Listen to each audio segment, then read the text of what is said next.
So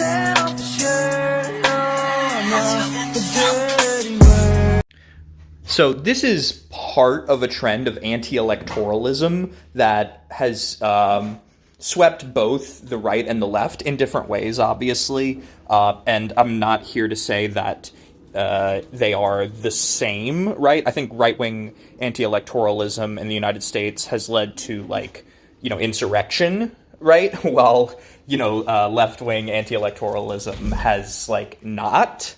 So they're not the same, but they have, a common refrain.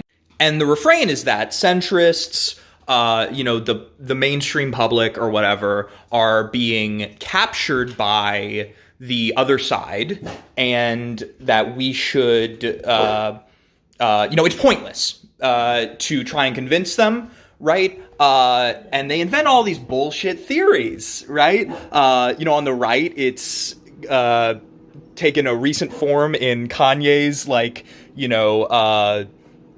Jewish folks control the media, right? And, social media is being manipulated for political purposes.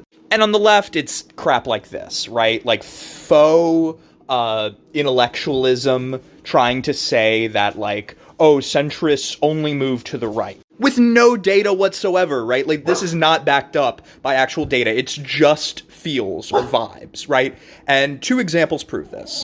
So the first and most obvious example, at least for Americans, is the election of Joe Biden in 2020. This is an obvious example.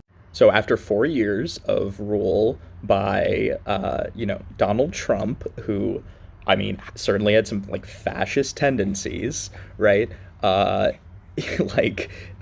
Voters, centrists, decided to move to the left, right? Rather than keeping the right-wing government.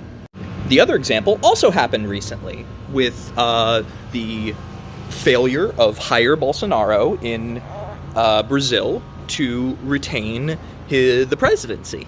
And Lula was not Joe Biden, right? Lula has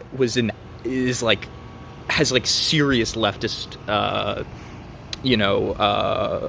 credentials and an actual resume of being a left-winger. And yet Brazil still decided, we're going to put Lula in, right? Because we cannot deal with this fucking fascist who's threatening to coup us if he loses, right? So this is fake, right? Don't buy into this doomerism.